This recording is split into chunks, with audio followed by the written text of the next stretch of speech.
पहचान हैं आप,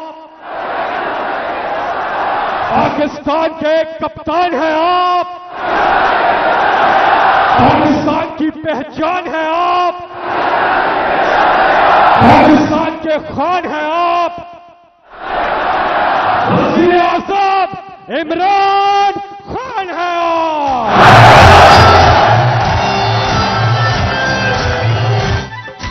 तेरा पाकिस्तान है, ये मेरा पाकिस्तान है, तेरा पाकिस्तान। बिस्मिल्लाहिर्रहमानिर्रहीम। इय्याका नअबुदु व इय्याका नस्तईन। मेरे पाकिस्तानियों, मैं सबसे पहले तो अल्लाह का शुक्र अदा करता हूं कि उसने आपके दिलों में डाला कि हर किस्म की रुकावट के बावजूद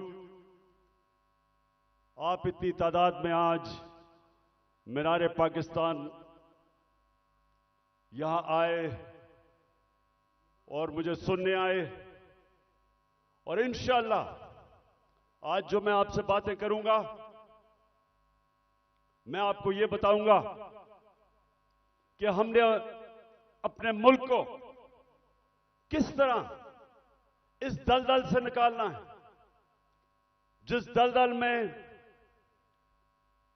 एक साजिश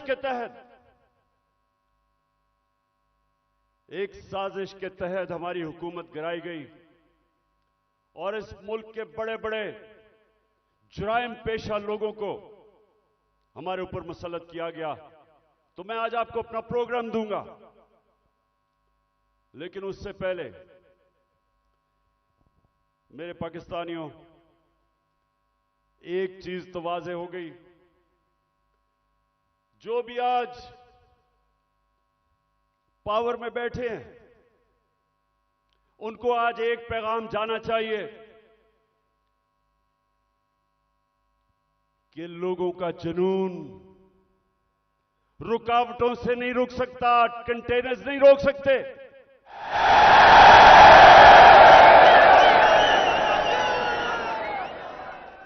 एक अंग्रेजी में एक मुहावरा है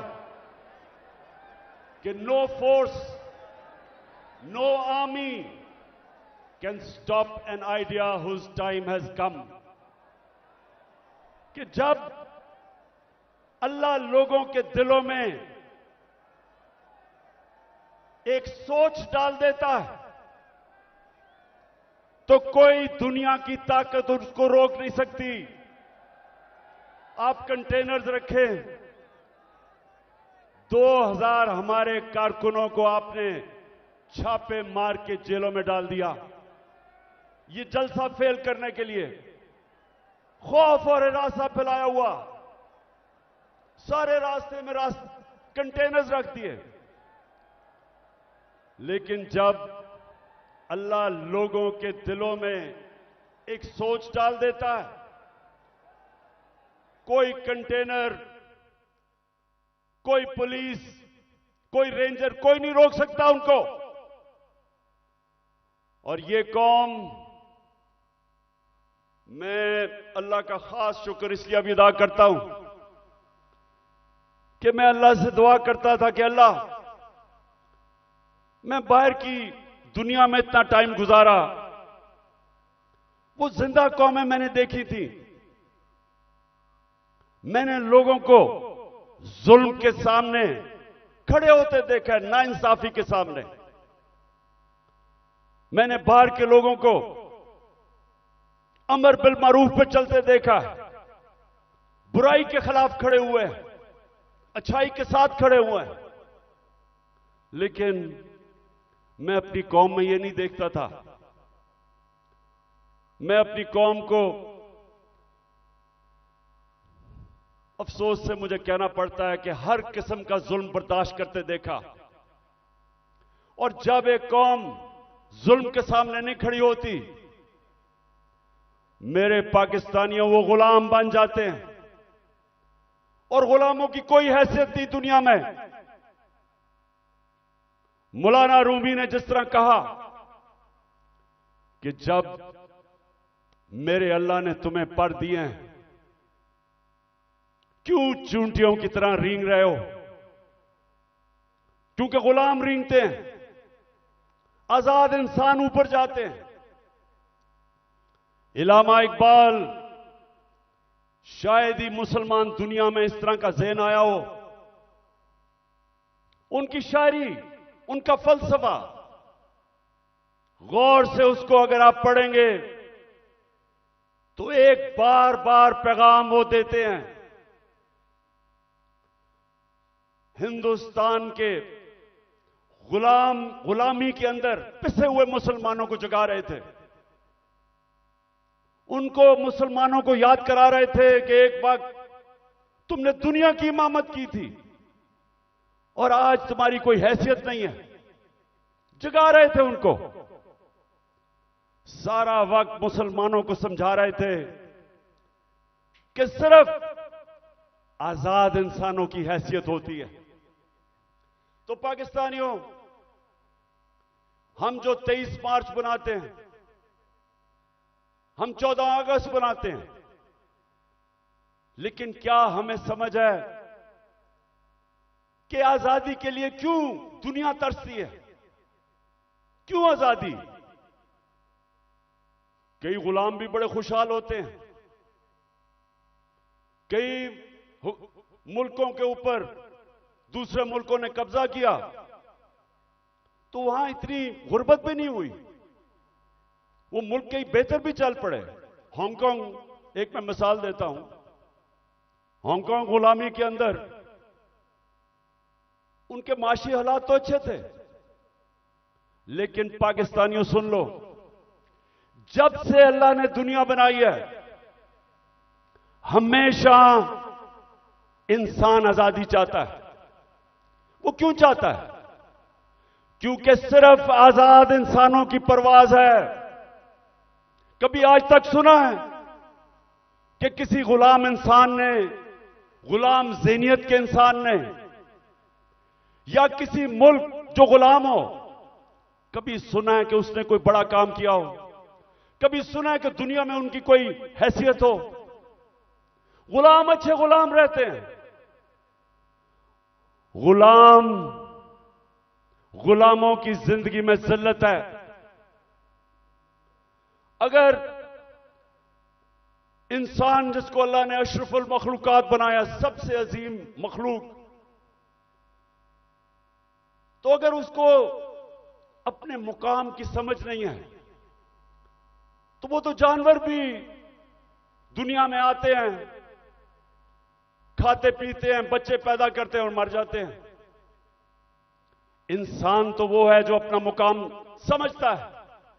और इल्लामा इकबाल ने ये सोए हुए मुसलमानों को जगाने के लिए कुरान के अंदर से, आयतों के अंदर से उन्होंने शेर व शायरी की।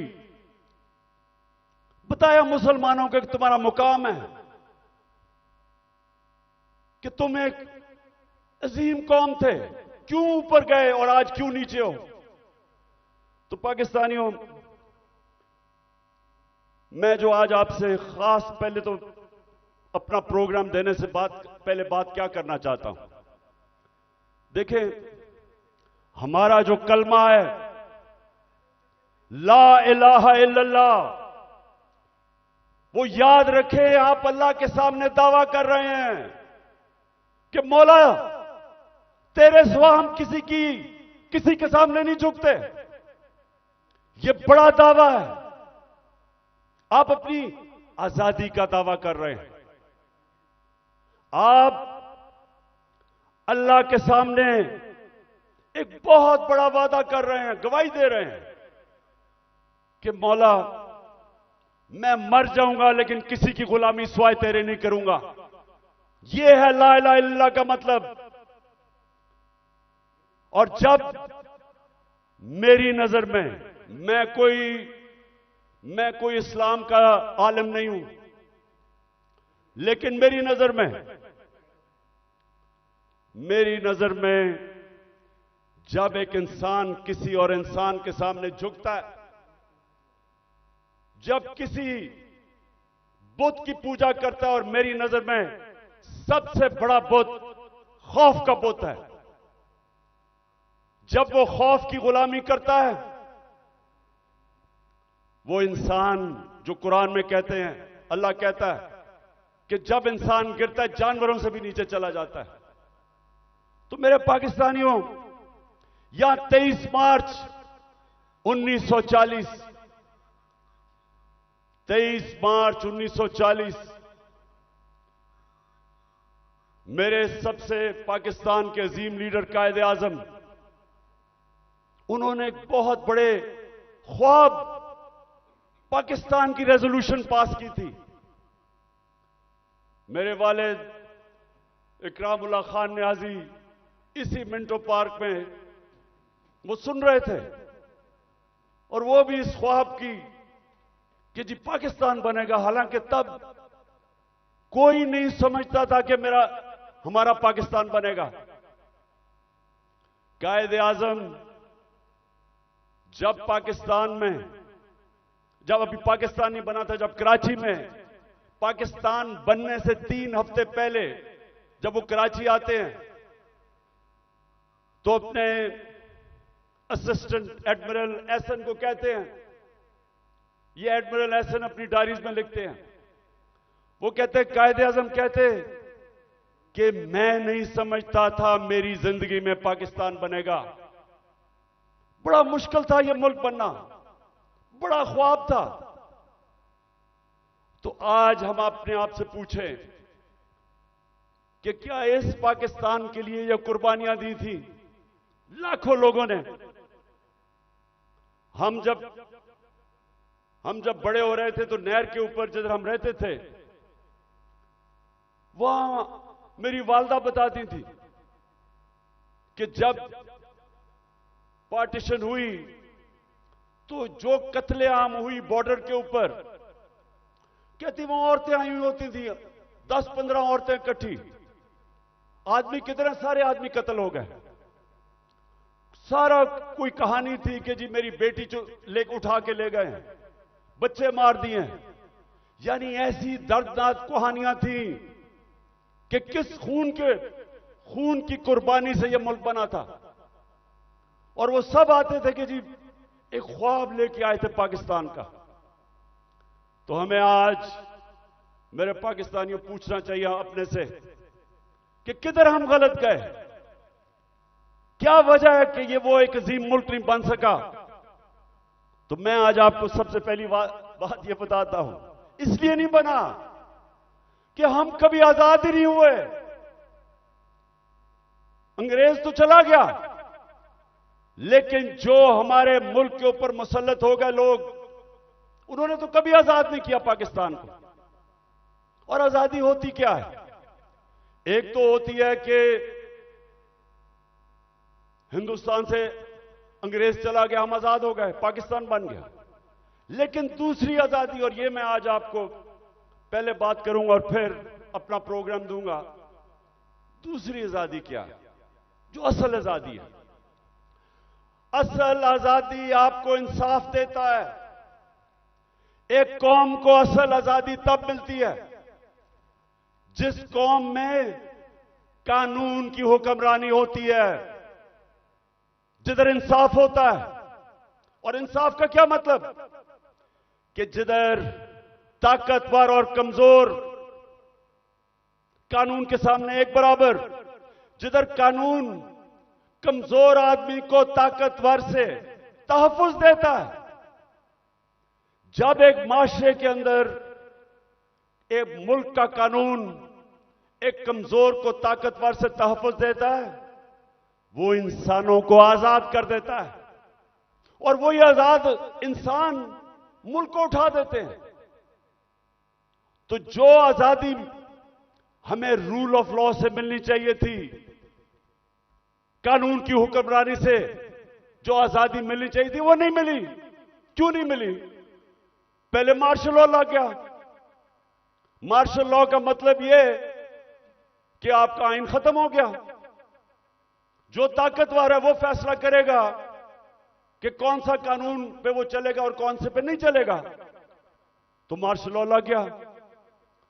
शुरू में जी लोगों ने बड़ा कहा कि हमारे मुल्क के हालात बड़े बुरे थे, सियासतदान तो काम के नहीं थे, तो चले जी ठीक है, मार्शल लॉ लग गया, हमें खतरा था हिंदुस्तान से। उसके बाद जैसे ही पॉलिटिक्स वापस शुरू हुई, हमारी बदकिस्मती यह कि जो हमारे डेमोक्रेट्स आए, उन्होंने भी कभी कानून की हुक्मरानी नहीं की, वो खुद अपने आप को कानून के ऊपर कर दिया। जब मार्शल लॉ आता था कानून खत्म, आइन खत्म, लेकिन जब हमारे लोग जो डेमोक्रेट्स अपने आप को कहते थे, उन्होंने भी कानून को नहीं चलने दिया, अपने लिए एनआरओ ले लिया, बाकियों को चोरों को बेशक पकड़ो लेकिन हम कानून से ऊपर है। तो जब कानून की हुक्मरानी नहीं आई पाकिस्तान में, लोग तो आजाद नहीं हुए, तो यहां जंगल का कानून रहा है।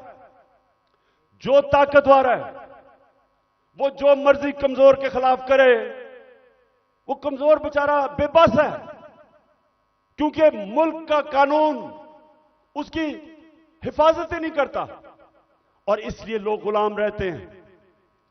आज आप अपने पाकिस्तानी जो यहां से गए हैं बरतानिया, जो यूरोप गए हैं, जो पाकिस्तानी मुल्क से बाहर गए हैं, उन मुल्कों में जिधर हकीकी जमहूरियत है और हकीकी आजादी है, पूछे उनसे कि क्या उनके मुल्क में कब्जा ग्रुप होता है? कब्जा ग्रुप वो होता है जो ताकतवर कमजोर की जमीन पे कब्जा करता है, और कानून बेबस होता है। जिस मुल्क के अंदर ताकतवर कमजोर के ऊपर जुल्म कर सके, उनको बनाना रिपब्लिक्स कहते हैं। और जो मुल्क खुशहाल हैं, जिधर हम कोशिश करते हैं यहां से लोग वीजा लेके जाने के लिए, वहां क्या फर्क है? उधर एक लफ्ज इस्तेमाल आजकल हो रहा है, level playing field. Level playing field का मतलब यह नहीं है कि इमरान खान के हाथ पीछे बांध लो और दूसरे को सारा इंतजामिया सारी उसकी मदद करे और तब इलेक्शन लड़ाओ। लेवल प्लेइंग फील्ड का मतलब होता है कि कमजोर और ताकतवर कानून के सामने बराबर। इसलिए वो माशरे खुशहाल हैं। हमारा मसला क्या है? हमारा मसला ये है कि हमारी बदकिस्मती है। बेचारे गांव के अंदर जाओ, आदमी थाना कचहरी पटवारी वो ठोकरें खाता फिरता है। इंग्लैंड के अंदर, यूरोप में क्यों नहीं थाना कचहरी पटवारी? वहां क्यों नहीं है? क्योंकि इंसाफ है।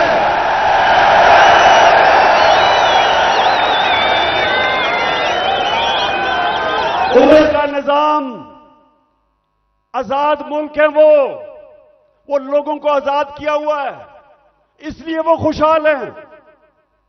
वहां बेचारा, मैं गांव में, अब मियांवाली में जब मैं गया पहली दफा, आज से 26 साल पहले पॉलिटिक्स के लिए, तो मुझे पहली दफा समझ आई कि बेचारा क्यों गरीब आदमी जकड़ा हुआ है, कमजोर आदमी, उसके घर चोरी हो, ताकतवर चोरी करवा दे, उसी के ऊपर पर्चा कर दे पुलिस, वो बेचारा ठोकरें खाता फिर रहा है। आजकल तो मैं अदालतों में जा रहा हूं, तो मेरे ऊपर, आपको पता है या नहीं कि मेरी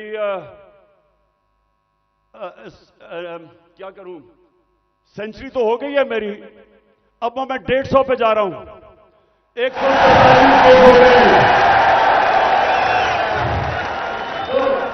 तो बेचारे, अब मैं देखता हूं कि शुक्र अल्लाह ने मुझे कम से कम वकील दिए, मेरी पार्टी के वकील हैं जो साथ जाते हैं। वो बेचारा गरीब आदमी क्या करे, उसके ऊपर आप केस डाल दें, वो दहशतगर्दी का केस, 40 दहशतगर्दी के केस है मेरे ऊपर, 40।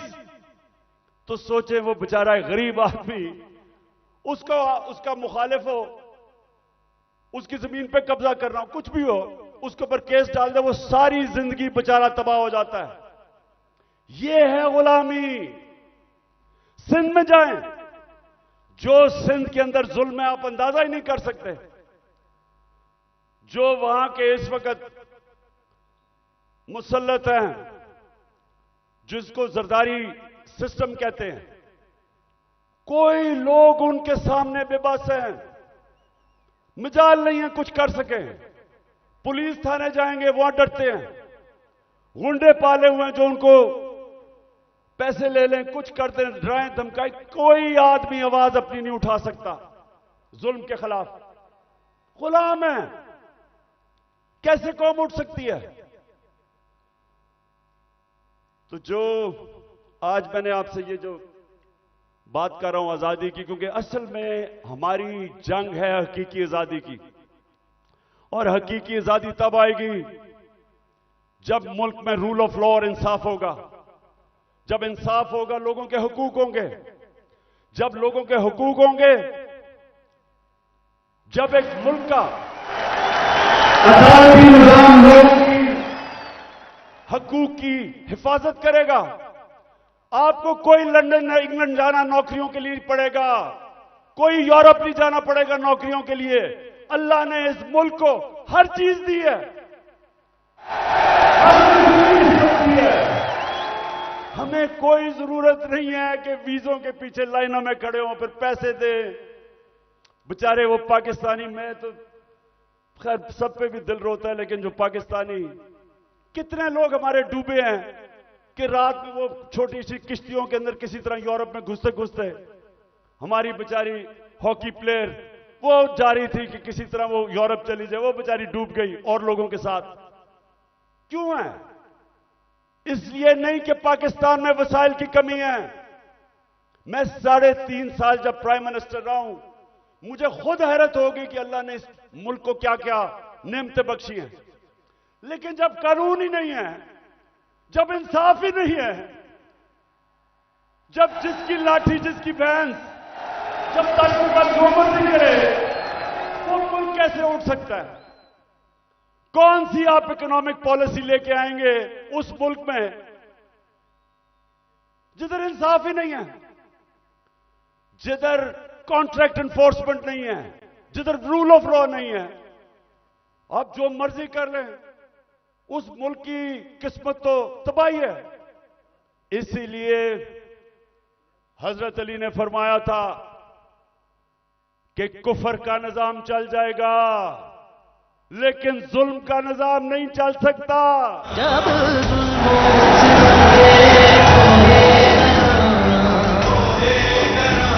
रूई की तरह उड़ जाएंगे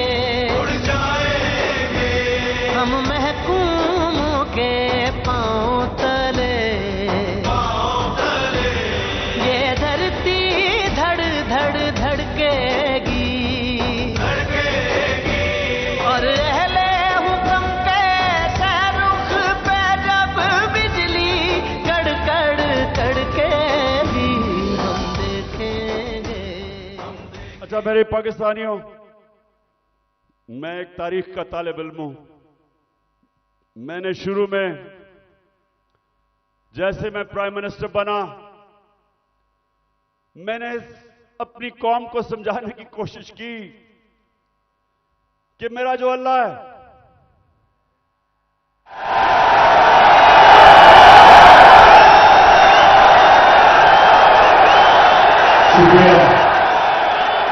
मैंने लोगों को समझाया कि मेरा जो मौला है, उसका कुरान में कहता है कि एक इंसान उसका हबीब है, वो मेरे नबी सल्लल्लाहु अलैहि वसल्लम है।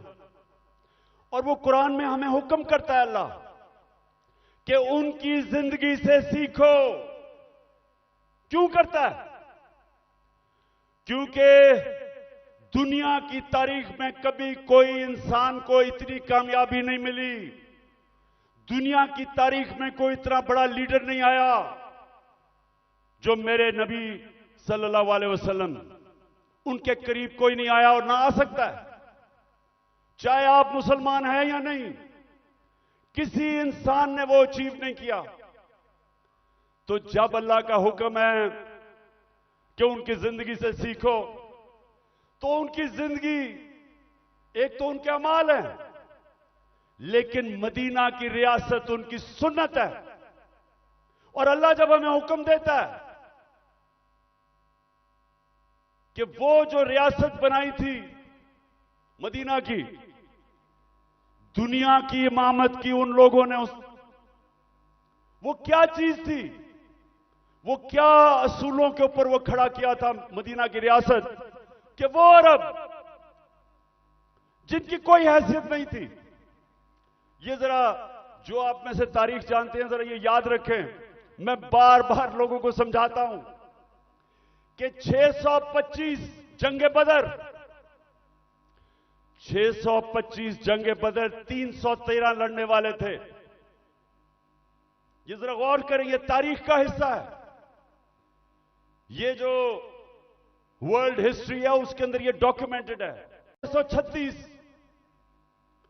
11 साल पहले मदीना में 313 और उसके बाद 2 जंगों में खंदक और ओहद के अंदर बाल बाल उमा बची, बाल बाल बचे मुसलमान।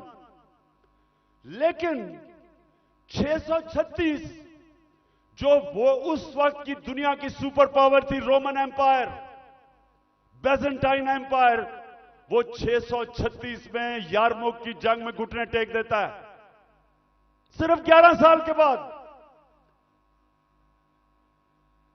यह तारीख है। और दूसरी सुपर पावर जो पर्शियन एम्पायर था, वो 637 में कुदसिया में घुटने टेक देता है। तो मैं आज अभी भी हैरत होती है कि क्यों नहीं हम सीख रहे कि वो क्या असूल थे कि उन्होंने उन अरबों की हैसियत नहीं थी, 2 सुपर पावर्स थी, उन्होंने दुनिया की इमामत की। सबसे पहले मदीना की रियासत में उन्होंने जो असूल खड़ा किया था, अदल और इंसाफ, उन्होंने लोगों को इंसाफ देकर आजाद किया था, गुलामी से आजाद किया था। जब इंसाफ मिला उन लोगों को, इंसान बराबर हो गए कानून में। हजरत अली रज़ी अल्लाह ताला खलीफा वक्त एक यहूदी से काजी केस उनके खिलाफ फैसला कर देता है कि बेटे की गवाही नहीं मानता। यह मुसलमानों का इंसाफ था। आज की दुनिया में मुझे बताएं, अपने मुल्क को तो छोड़े ना, मैं बात कर रहा हूं जो मगरिबी मुल्क अपने आप को इंसाफ के आज हमारे से बहुत आगे समझते हैं, क्या वहां भी हो सकता है आज ये कि अक़लियत वो एक खलीफा वक्त से केस जीत जाए, और वो भी हजरत अली रज़ी अल्लाह ताला उनका मुकाम, क्योंकि इंसाफ था। मेरे नबी सल्लल्लाहु अलैहि वसल्लम कहते हैं कि मेरी बेटी भी चोरी करेगी तो उसको सजा मिलेगी। हजरत उमर, बेटा जब उनका कानून तोड़ता है कोड़े मरवाते हैं उसको, कोई कानून के ऊपर नहीं था, इंसाफ था। एक हजरत उमर के दौर में वाकया हुआ, एक शहजादा मुसलमान हो जाता है, खाना काबा का तवाफ कर रहा होता है, एक गुलाम का पैर आ जाता है उसके चोगे पे, वो मारता है उसको, गुलाम को। गुलाम जाके हजरत उमर को बताता है, हजरत उमर उस शहजादे को बताते हैं कि तुमने ये किया था। हाँ, उसने कहा इसकी जुर्रत है। गुलाम को कहते हैं वापस मारो इसको। वो शहजादा दीन छोड़ के चला जाता है, लेकिन ये चीज कायम हो जाती है कि कानून के ऊपर कोई नहीं है। तो पाकिस्तानियों, अपनी तारीख से सीखो, सीखो। और ये जो आज मैं आज आपको उस नए दौर की तरफ लेके जा रहा हूं कि जब तक इस मुल्क में कानून की हुक्मरानी नहीं आएगी, हमारी जिंदगी में जिल्लत है। वो प्राइम मिनिस्टर भीख मांग के फिर रहा है, ठोकरें खा रहा है।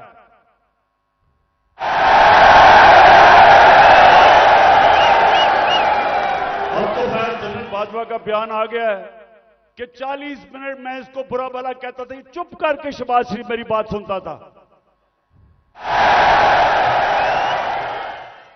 अब यह होता है कि जब डिग्गी में घुस के आप प्राइम मिनिस्टर बनने की कोशिश करें। बहरहाल मैं आगे आपको बताता हूं। देखिए, आप सुने मेरी बात। देखिए, आप हिंदुस्तान की तारीख देखें। जब दिल्ली की सल्तनत थी 350 साल, जो हुक्मरान जिसके दौर में इंसाफ था वहां खुशहाली थी, जो जालिम था वहां कैद भी पड़े। तारीख उठा के देख लें। जब शेर शाह सूरी जो हिंदुस्तान का बहुत ही अजीम लीडर था, वो कैसे ऊपर आया था? उसके बाप की एक जागीर थी, उसको कहा वो जागीर संभालो बिहार के अंदर। उसने जागीर को एक मिसाल बना दिया। कैसे?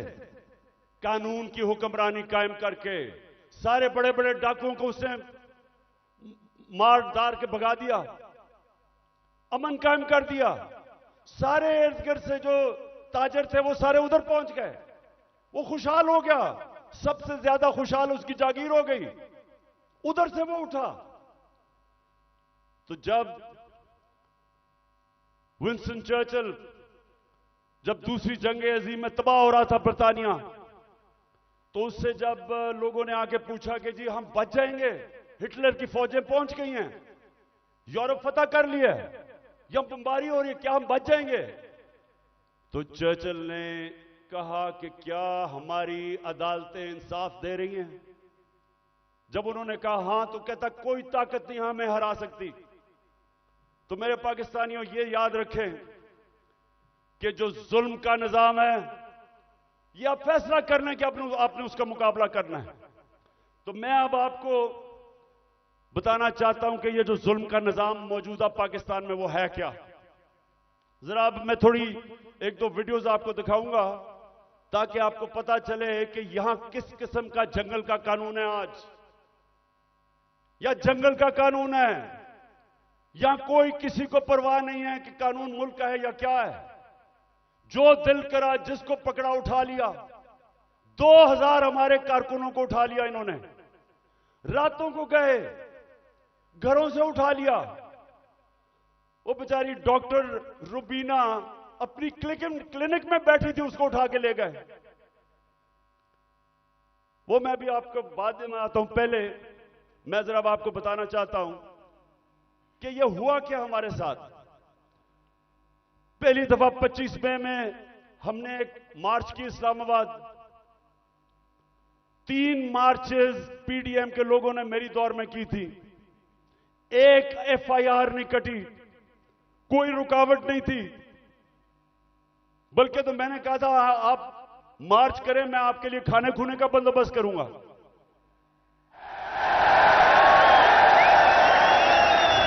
और मुझे बेचारे बिलावल पे बड़ा अफसोस था, वो मुझे डर था रो ही ना पड़े, तो मैंने कहा मैं तुम्हारे लिए खाने का बंदोबस्त कर दूंगा।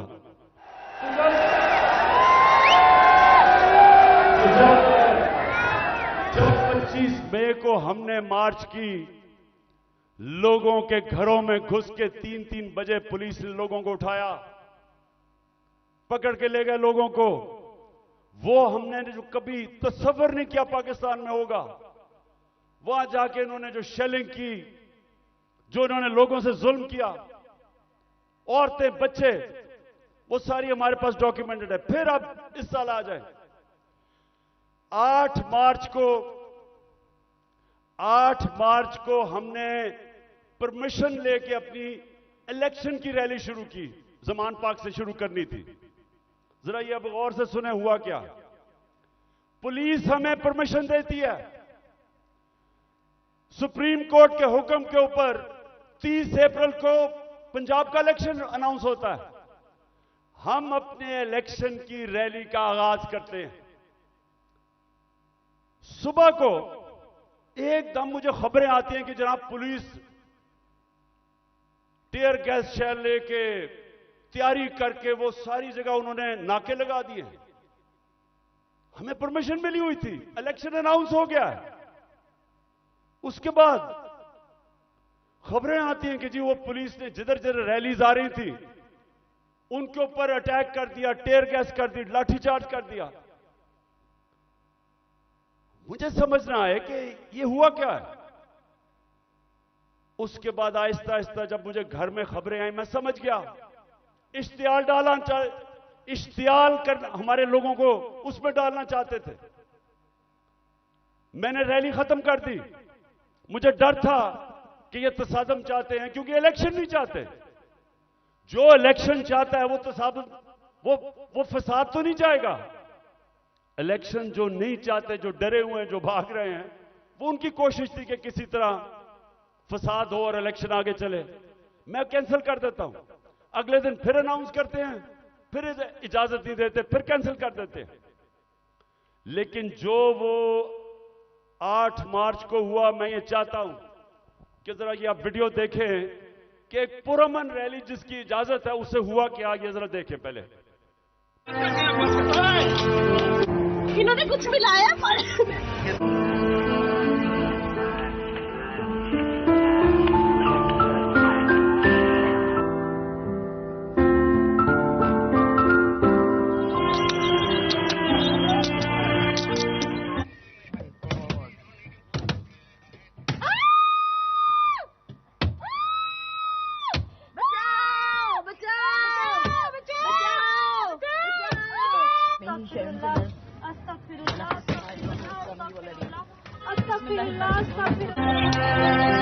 गाड़ी तोड़ी है, मेरे कपड़े फाड़े हैं, देख सकते हैं दंड।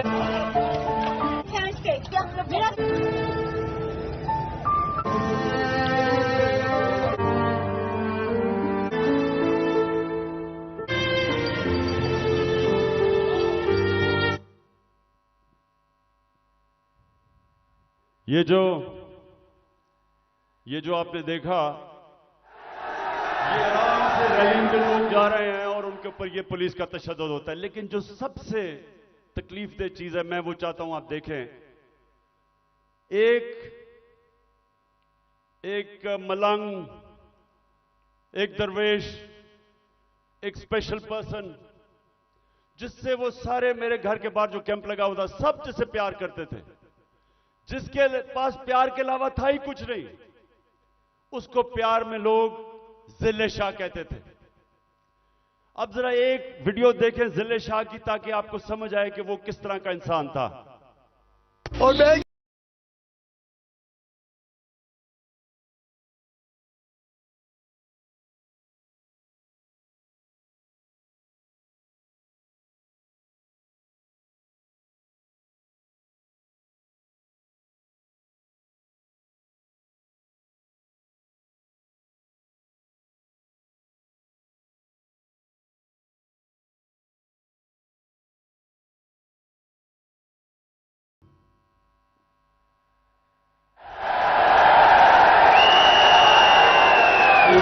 उठाया और लोगों को भी पकड़ा, इसको उठाया। और मेरे ख्याल में इन दरिंदों को समझ नहीं आई कि वो स्पेशल चाइल्ड है। इन्होंने उसको मारा होगा, उसने आगे से इस तरह की बातें, क्योंकि उसके पास तो वो तो एक जुनूनी आदमी था, अपनी दुनिया में रहने वाला।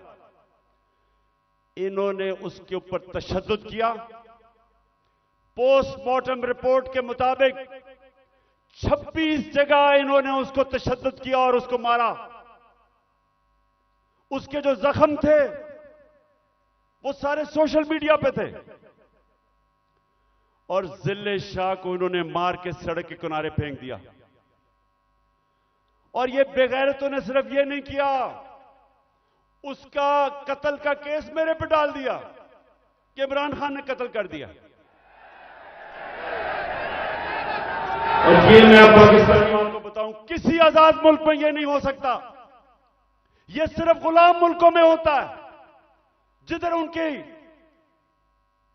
उनको उस मुल्क का कानून जिनकी हिफाजत नहीं करता, ताकतवर ऐसी हरकतें करता है। ये सारे पाकिस्तान में आज कमजोर लोगों से होता है, उन पे जुल्म भी होता है और पर्चे भी उन पे कटते हैं। ये जिले शाह को जिस बेदर्दी से इन्होंने कत्ल किया, मेरे पाकिस्तानियों, मैं तो अल्लाह के सामने ये वादा कर बैठा हूं कि अल्लाह मुझे जिंदगी दे, जिन्होंने इसको कत्ल किया था, इनको इस मुल्क में कानून के तहत, वैसे नहीं, दिल तो मेरा करता है वैसे इनको बंदोबस्त करूं, लेकिन कानून के तहत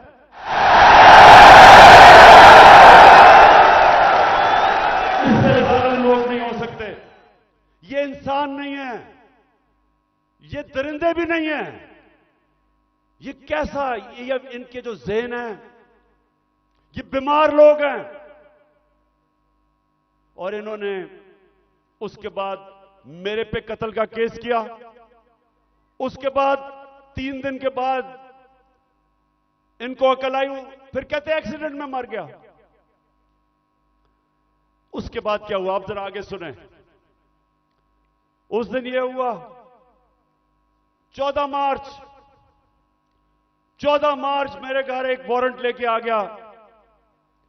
मैंने उनको समझाया कि जो वारंट थी वो गैर कानूनी थी। मेरे पास बेल थी 18 मार्च की, जो मैंने पहले ही फैसला किया था कि मैंने इस्लामाबाद जाना है अदालत में। तो मैं तो पहले ही जा रहा था, पुलिस आ गई जी आपको इस्लामाबाद लेके जाना है। मैंने श्योरिटी बॉन्ड दिया वकील ने। अगर कानून कहता है श्योरिटी बॉन्ड दे दो तो पुलिस आपको अरेस्ट नहीं कर सकती। श्योरिटी बॉन्ड के मैं पहले ही 18 को अदालत में पेश हो रहा हूं। इन्होंने मेरा श्योरिटी बॉन्ड नहीं लिया। 3 तरफ से जुबान पाक के ऊपर हमला हो गया। रेंजर्स, पुलिस, 3 तरफ से हमला। जिस तरह पता नहीं इमरान खान को कितना बड़ा दहशतगर्द था। सारा टीयर गैस शेलिंग इन्होंने वो चलाई, वो वाटर कैनन जिसके अंदर केमिकल था। फिर इन्होंने बंदूकें चलाई, पैलेट गन चलाई। मैं सिर्फ ये अब आपको दूं जो उस दिन हमारे साथ हुआ। मुझे पहली दफा पता चला पाकिस्तानियों कि फलस्तीन के लोगों के ऊपर इस्राइल क्या करता है, कि कश्मीर के लोगों के ऊपर हिंदुस्तान क्या करता है। मुझे ऐसे एहसास हुआ कि क्या जुल्म हो सकता है अगर आपकी रियासत आपके ऊपर हमला कर दे। हुआ जिस तरह इन्होंने अटैक किया और हमारे ऊपर पर्चे काट दिए। पानी फेंका गया है।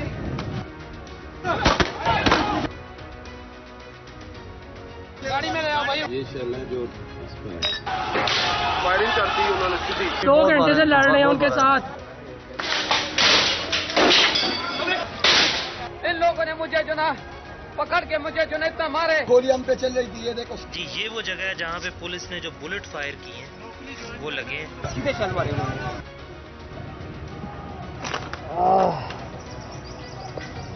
ये इन्होंने शेलिंग शुरू कर दिया।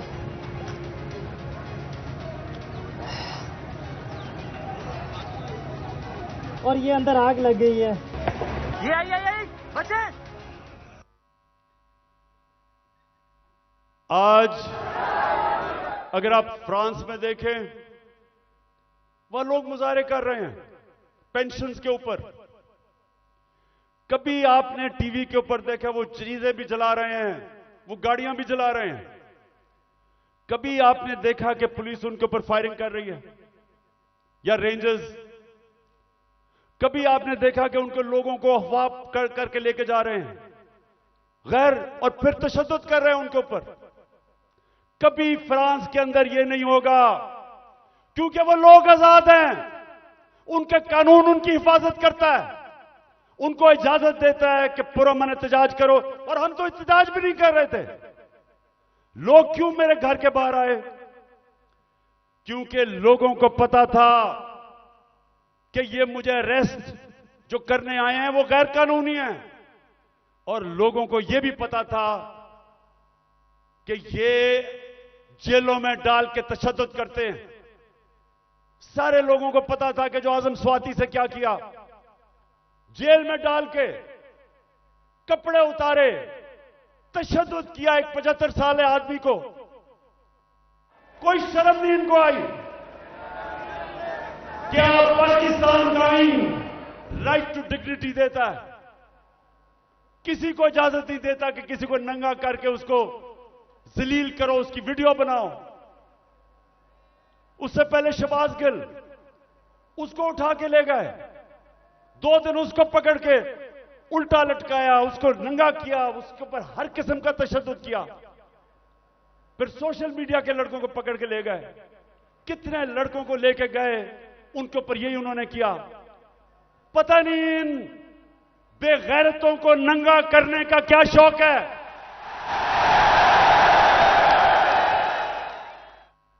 जो ये कर रहे हैं इनको साइकाट्रिस्ट के पास लेके जाएं। ये नॉर्मल लोग नहीं हैं,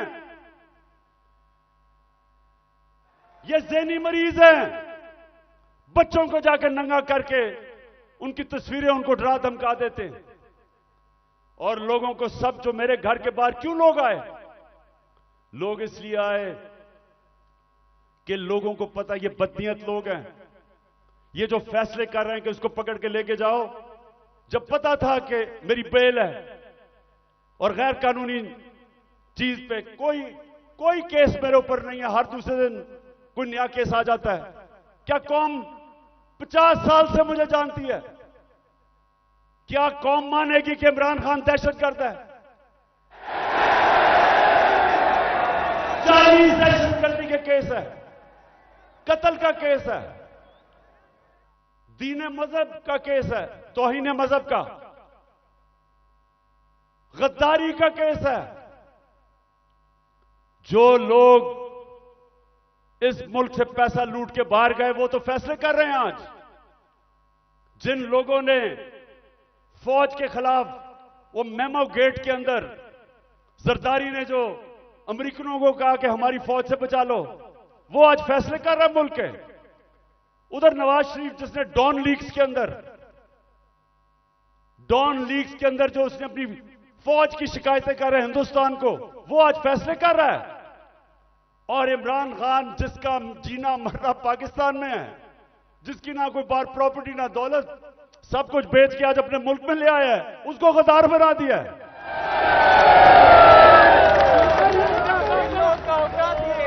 तो लोगों ने, और मैं आपको एक और वाकया बताऊं, इतनी 26 घंटे मेरे घर के ऊपर हमले हुए, आखिर में इतनी टेयर गैसिंग की, रेंजर्स आ गए, 72 बंद गाड़ी ले आए मेरे घर के बाहर, आर्मड कार कि पता नहीं कलभूषण से भी ज्यादा बड़ा कोई गद्दार बैठा हुआ है वहां।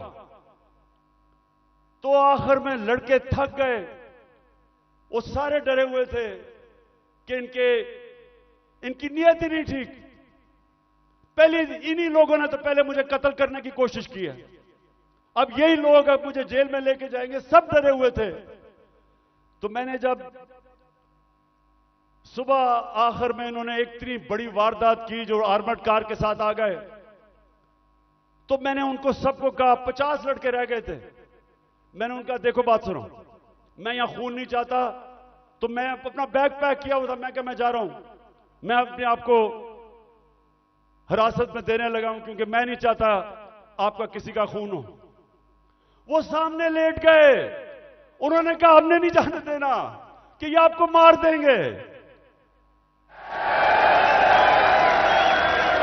और जो इन्होंने किया है, हमारे लोगों को जिस तरह उठा के तशद्दुद किया है, वो ठीक कह रहे हैं। ये जो आज पाकिस्तान में हो रहा है ये तो कभी हुआ ही नहीं है। 2000 लोग हमारे उठाए इन्होंने, और कैसे लोग उठाए? अजहर मशवानी, सोशल मीडिया का बेचारा नौजवान, उसको पता ही नहीं कि किधर उठा के ले गए। उसके मां बाप की मुझे मैसेजेस आ रही हैं कि जी वो मेरा बेटा किधर गया, उसकी बहनें कर रही हैं, भाई आए हैं। उसको हसान न्याजी, मेरा भांजा, इंग्लैंड से बैरिस्टर बन के आया कि जी मैं पाकिस्तान की खिदमत करूंगा, वो बेल लेके आया, उसको उठा के ले गए। और क्योंकि वो मेरा भांजा था, उसके ऊपर उन्होंने तशद्दुद किया। वही उन्होंने जो किया कि उसको जलील करने के लिए जो सबसे करते हैं बेगैरत लोग, कि शर्म नहीं आती कि आप उनके कपड़े उतारें और आप उनको जलील करें। जलील तो आप हैं, अल्लाह कभी जलील नहीं होने देता किसी को, उसके हाथ में इज्जत और जिल्लत है।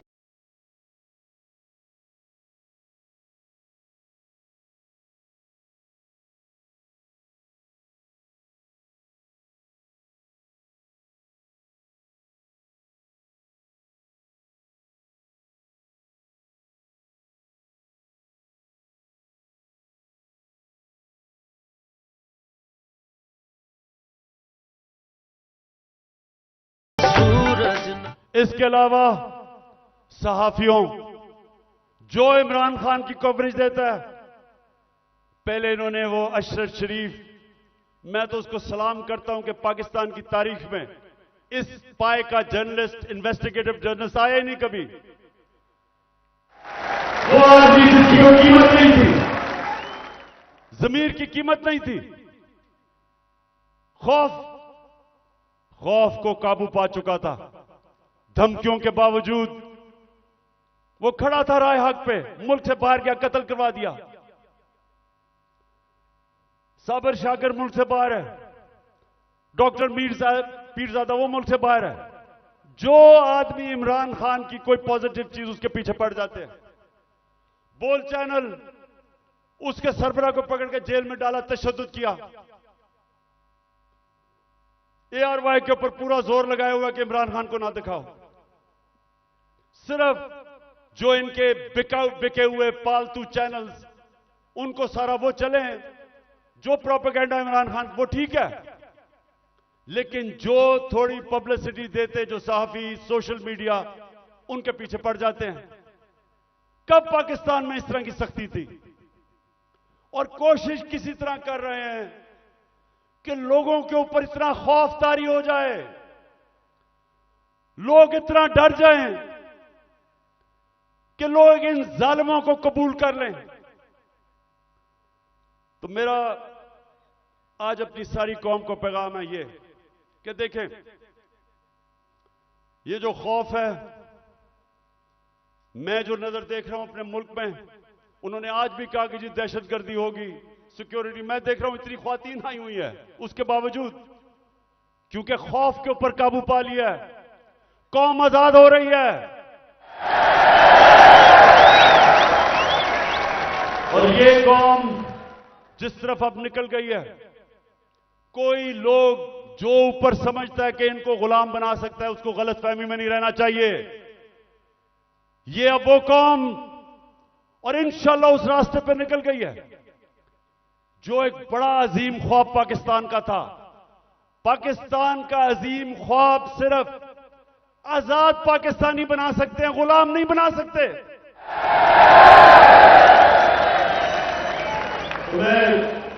पहले तो मैं और भी बता दूं कि मुझे इतना अफसोस है जिस तरह के लोगों को पकड़ा। आमिर मुगल हमारा, उसके बच्चों को ले गए, वो हमारा कारकुन इस्लामाबाद में बच्चे पकड़ के ले गए उसके। ये कब हुआ है? और सिर्फ सारों को डरा धमका रहे हैं। इनका ख्याल था कि आज कोई आएगा ही नहीं मीनारे पाकिस्तान में, कि डर इतना हो गया, लोगों को डर हो गया है। अच्छा जी, मैं अब दूसरी चीज पे आता हूं।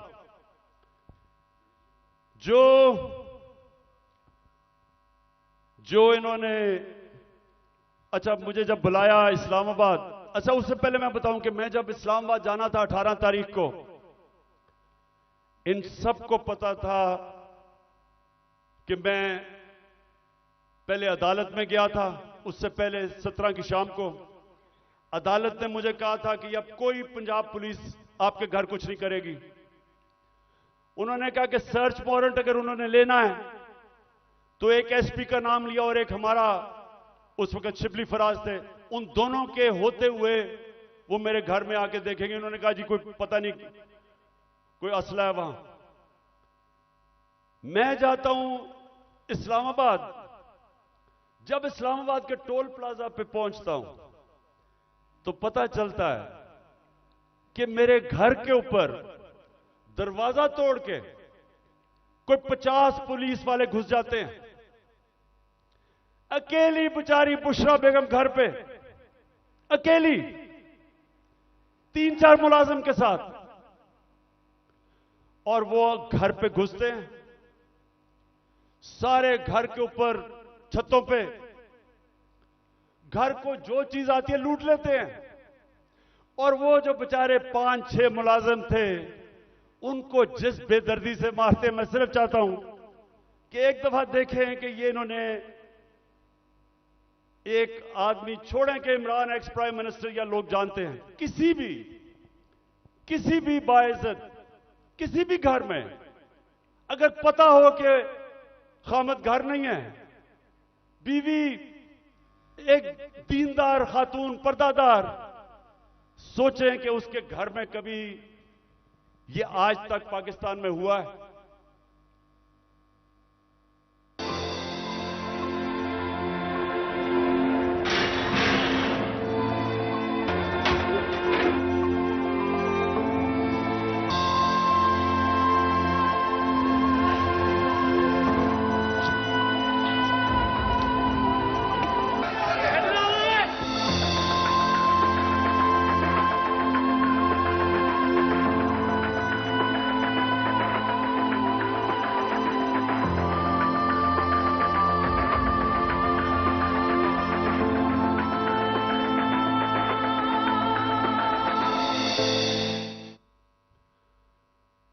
मैं वो सारे जो ऑफिसर्स इस मुल्क में, हमारे जजेस साहिबान, पुलिस के ऑफिसर्स, फौज के ऑफिसर्स, पाकिस्तानी अपने, मैं सबसे एक सवाल पूछता हूं कि आपके घर में अगर ये होता तो आप क्या तकलीफ होती? आपको होती या नहीं होती? अगर आप में गैरत हो और आपकी बीवी बेचारी अकेली घर हो और उसमें इस तरह के, और ये इंसान नहीं है, वो बेचारे 5-6 नौकरों को उठा उठा के मारा, जिस तरह किसी का बाजू तोड़ दिया, एक को बेचारे खसामे को पकड़ के जेल में ले गए हैं। ये किस मुल्क में होता है? ये किसी आजाद मुल्क में नहीं हो सकता। जिन मुल्कों के अंदर कानून होता है, इंसाफ होता है, किसी पुलिस की जरूरत नहीं है ये करने की। तो अगर ये मेरे घर पे कर सकते हैं, किसी के घर पे भी ये इस तरह अटैक कर सकते हैं। इसका मतलब कि यहां तो जंगल का कानून है, अगर आपके पास ज्यादा ताकत है आप कुछ भी कर दे। मैं पहुंचता हूं इस्लामाबाद, आप ये भी सुने, मुझे नहीं पता था कि इन्होंने प्लान बनाया हुआ है। मैं समझा मुझे पकड़ने अरेस्ट कर लेंगे, मुझे नहीं पता था कि वहां मारने का प्रोग्राम बनाया हुआ है। मैं वहां से जब जुडिशियल कॉम्प्लेक्स पे गया, सारे रास्ते टीयर गैसिंग कि किसी तरह इमरान खान अकेला हो जाए, लोग इसके साथ ना हो। लोग आके घरों से लोग निकल के साथ चलना शुरू हो गए, उनके ऊपर टीयर गैसिंग। अब मैं आखिर में पहुंचता हूं अपनी हाजिरी लगाने के लिए अदालत में। 5 घंटे लगते हैं मुझे टोल प्लाजा से, इस्लामाबाद से जुडिशियल कॉम्प्लेक्स, जो 20 मिनट का रास्ता था। सारा रास्ता पुलिस और रेंजर्स के, जिस तरह कालभूषण से भी बड़ा, जिस तरह मैंने कहा कोई दहशतगर्द आ रहा है। 40 मिनट में बाहर खड़ा रहता हूं, और जब बाहर पहुंच रहा होता हूं तो ऊपर से पुलिस पत्थर फेंक रही होती है, लोगों को इश्तियाल दे रही होती है कि किसी तरह वहां तसादम हो, और तसादम के अंदर इमरान खान को कहें जी वो मुर्तजा भुट्टो टाइप कत्ल हो गया। जरा ये सोचें कि ये कभी किसी पाकिस्तान के पॉलिटिकल पार्टी के हेड से हुआ। ये अब पहले तो आप जुडिशियल कॉम्प्लेक्स से देखेंगे पुलिस पत्थर मार रही है। ये जो बोल रहे हैं जी कि पुलिस वाले पथराव नहीं कर रहे थे, पुलिस वालों ने पथराव जितना किया है इतनी इन्होंने ये देखो, ये गवर्नमेंट, ये पुलिस, ये किस तरह पत्थर मारी है, जो कि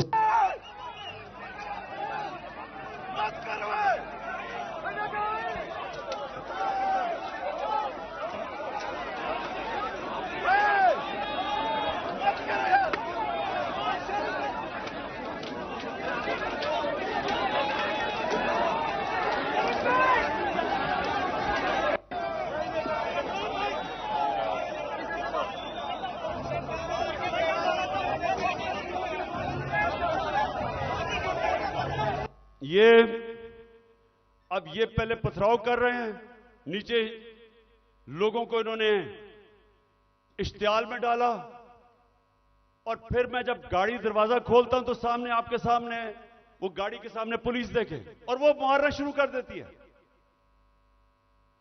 और फिर हमारा एक पीटीआई का एक कारकुन आता है मेरी गाड़ी में, और वो अंदर से आता है, कहता है जल्दी से निकलें, यहां अंदर सारा नामालूम अफराद कब्जा करके बैठे हुए हैं, सीटीडी की वर्दियों में वो हैं और उनका कोई और, उनके अज़ाइम कुछ और हैं। और अल्लाह बचाने वाला है कि हम बिल्कुल ठीक टाइम पे वहां से निकलते हैं। जब निकलते हैं तो आईजी इस्लामाबाद पुलिस वालों को गालियां निकालते, तुमने निकलने क्यों दिया। यह हो रहा है आज मेरे साथ। वापस आता हूं, पता चलता है जी एक और ऑपरेशन की तैयारी हो गई है।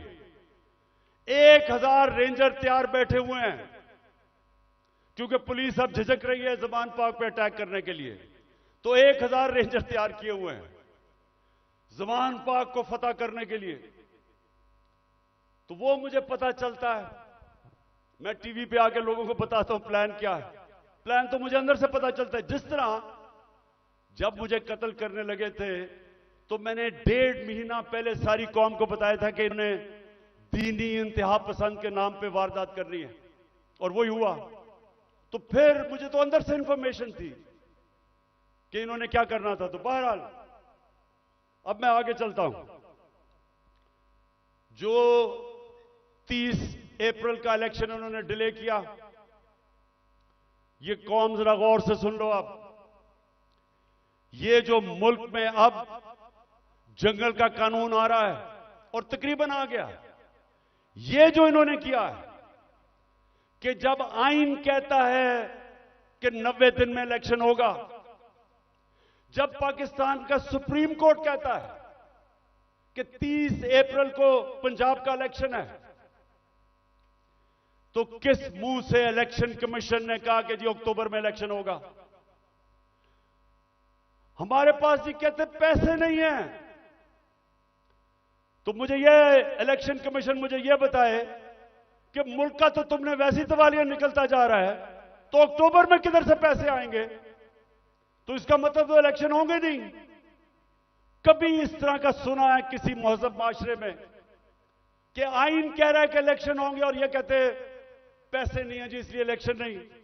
झूठ बोला कि जी आईएमएफ कह रहा है। आईएमएफ ने तस्दीक की कि हम नहीं कह रहे।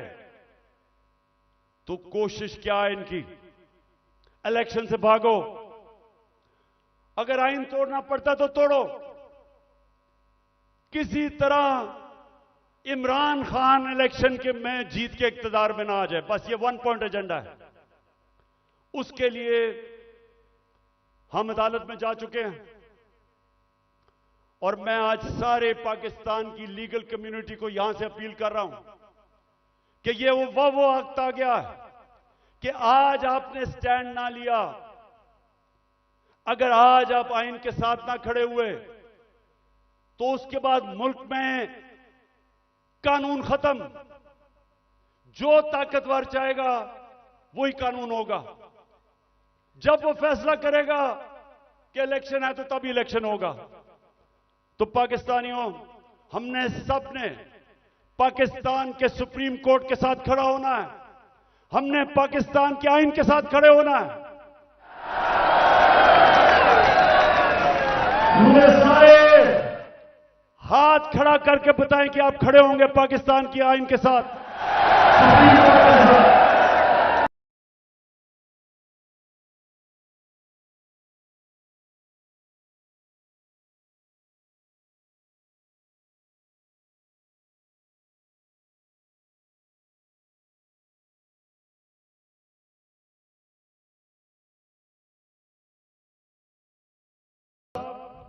अब मैं सिर्फ माशरत के ऊपर 2-3 चीजें कहना चाहता हूं, क्योंकि 6 लोग आटे की लाइनों पे खड़े होकर बेचारे जान बहाक हो गए।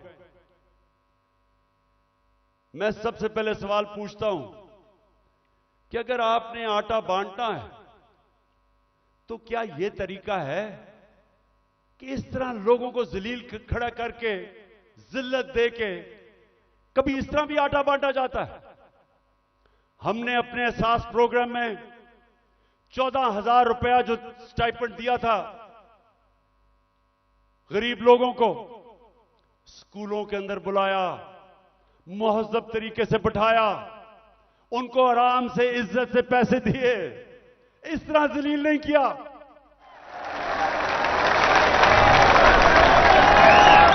और दूसरा, मैं आज सिर्फ यह सवाल पूछना चाहता हूं कि कौन सी ऐसी चीज, क्या क़यामत आ गई कि हमारे पिछले अप्रैल के अंदर जब हमारी हुकूमत थी 1 किलो आटा 55 रुपए का था, आज 115 रुपए का गवर्नमेंट का रेट है और बाजार में 155 रुपए का मिल रहा है 1 किलो।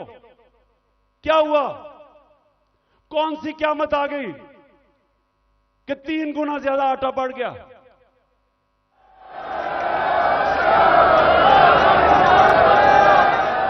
जनरल बाजवा वो आजकल इंटरव्यू देते हैं, तो एक इंटरव्यू में कहा उसने कहा इमरान खान बड़ा खतरनाक था पाकिस्तान के लिए, शायद इसलिए उसने हटाया और इनको ले आया। तो मैं उससे पूछता हूं कि आज जरा मुझे ये सिर्फ इन सवालों का जवाब दे दे कि आज, पहले मैं तेल पे आता हूं, आज दुनिया की आलमी मार्केट के अंदर जो तेल बिक रहा है वो $70 से $75 इस पे तेल बिक रहा है। हमारे दौर में $110 से $115 पे था। अब मुझे यह बताएं कि हम तो 150 रुपए लीटर डीजल और पेट्रोल तकरीबन 150 रुपए का बेच रहे थे, आज क्या हो गया है? आज होता है कि 293 रुपए का डीजल और 272 रुपए का पेट्रोल, तो दुनिया में तो तेल तकरीबन आधा हो गया है। तो हमें यह समझाएं कि आटा भी उस्मानों पे। आज जो पाकिस्तान की जो हर हफ्ते वीक ऑन वीक जो कहते हैं एसपीआई, जो महंगाई है वो 47% पे पहुंच गई है। सारे पाकिस्तान के महंगाई के रिकॉर्ड टूट गए। हिंदुस्तान, जब हमारी हुकूमत थी तो हिंदुस्तान में महंगाई 5.5% थी, पाकिस्तान में 10% के करीब थी। तो आज ये बताएं कि हिंदुस्तान में तो महंगाई गई है 6.5% और पाकिस्तान में पहुंच गई है 31%। 3 गुना ज्यादा महंगाई हो गई है। तो लोगों से पूछे, तनख्वाहदार से पूछे कि उनके ऊपर क्या हुआ। हम जब थे डॉलर, पिछली मार्च में जब इन्होंने नो कॉन्फिडेंस किया था तो डॉलर कितना था? 178 रुपए का, आज पहुंच गया 283 रुपए का। यानी अगर आपके बैंक में पिछली मार्च अप्रैल में आपका 100 रुपया था तो वो 65 रुपया रह गया है। वो जो 100 रुपया था वो सिर्फ आज 65 रुपए की चीजें खरीद सकता है। तो मैं बाजवा से पूछता हूं कि मैं तो बड़ा खतरनाक था, तो ये बताएं कि ये किसको ऊपर बैठा दिया है कि पाकिस्तान घुटनों पे पहुंच गया है।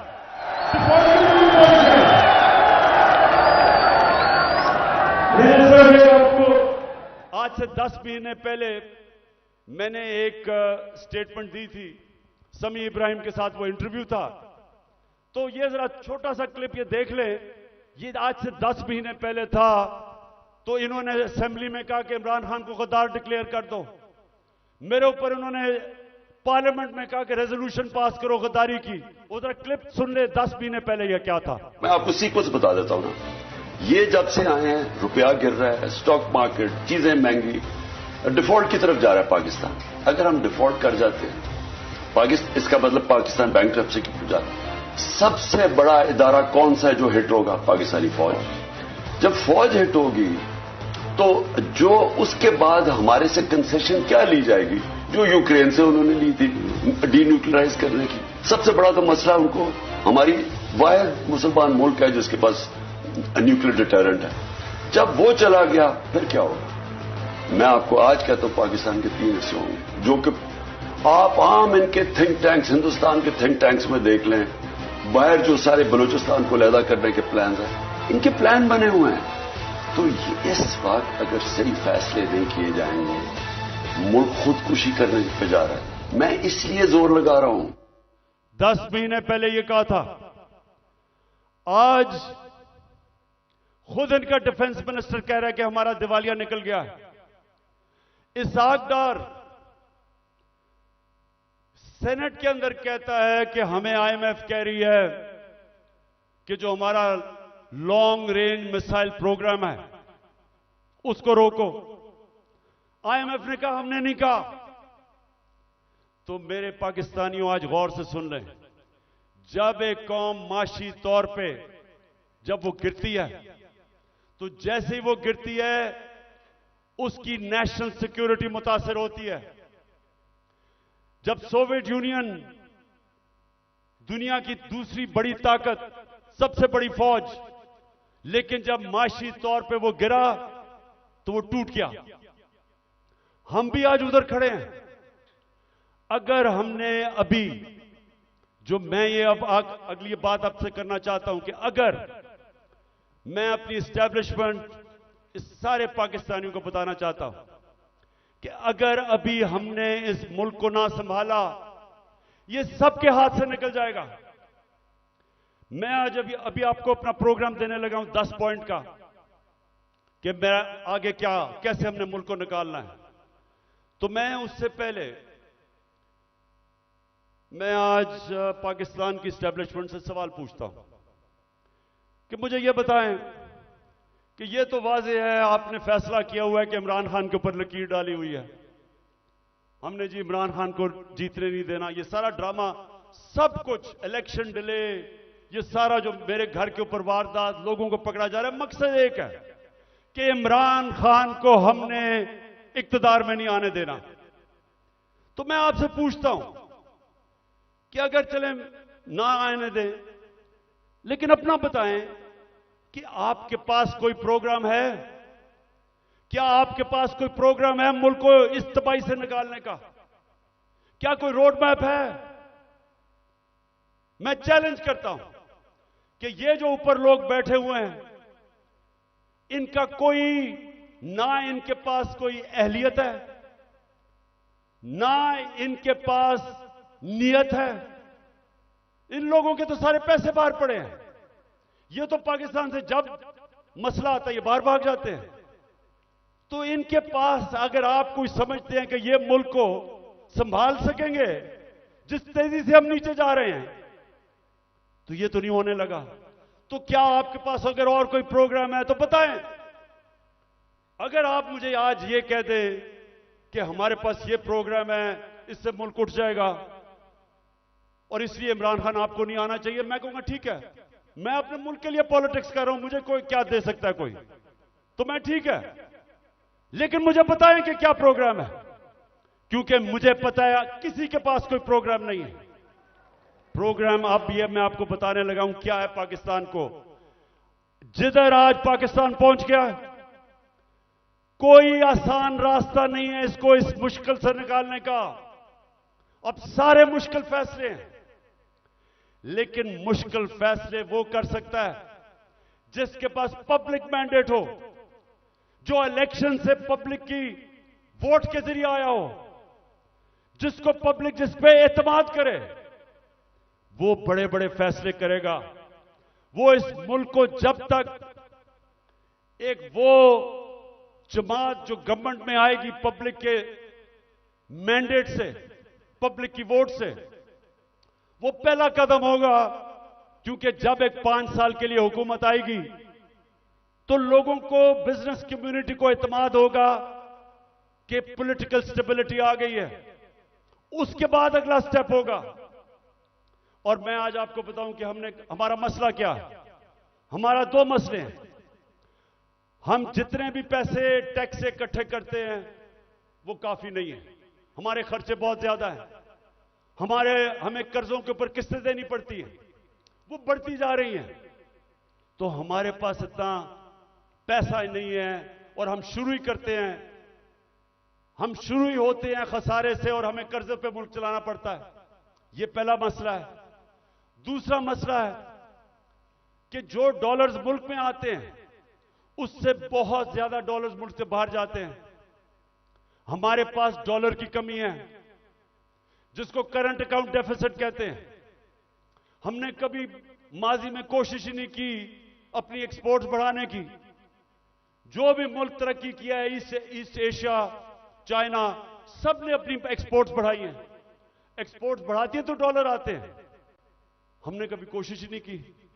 हमारी इंपोर्ट्स बहुत ज्यादा हैं। तो अब मैं आपको बताऊं कि ये दो हमारे खसारे हैं। एक की वजह से रुपए पे प्रेशर पड़ता है, रुपया गिर जाता है। रुपया गिरता है, महंगाई होती है, गुर्बत होती है।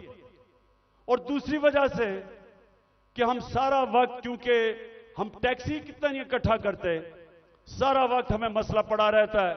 हम बैंकों से और पैसे लेते हैं, उसके ऊपर सूद होता है, तो हम इधर फंसे हुए हैं। तो इसके लिए सबसे पहले पाकिस्तान के अंदर एक उस तरह की सर्जरी करनी पड़ेगी। मुल्क का गवर्नेंस सिस्टम ठीक करना पड़ेगा। उसके लिए रूल ऑफ लॉ लाना पड़ेगा। मुल्क की एनवायरनमेंट चेंज करनी पड़ेगी। जिस तरह हम गवर्नमेंट चलाते हैं बिल्कुल चेंज करना पड़ेगा।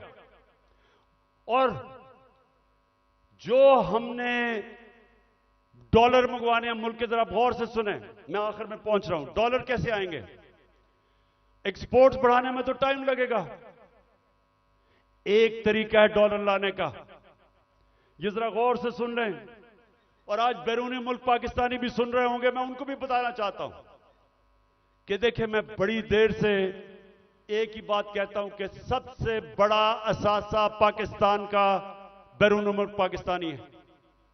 उनके पास जो डॉलर्स पड़े हुए हैं, अगर हम अपना गवर्नेंस सिस्टम ठीक कर लें, हम अपना रूल ऑफ लॉ ठीक कर दें, हम इस मुल्क के अंदर एतमाद अपने सिस्टम में ले आए कि अगर वो अपना सरमायाकारी करते हैं पाकिस्तान में, तो हमारा जो अदलिया का निजाम है, जो हमारा गवर्नेंस सिस्टम है, वो उनके सरमाए की हिफाजत करेगा। मैं आपको फिगर्स बताता हूं। 18,000 अमेरिका के अंदर पाकिस्तानी डॉक्टर्स हैं।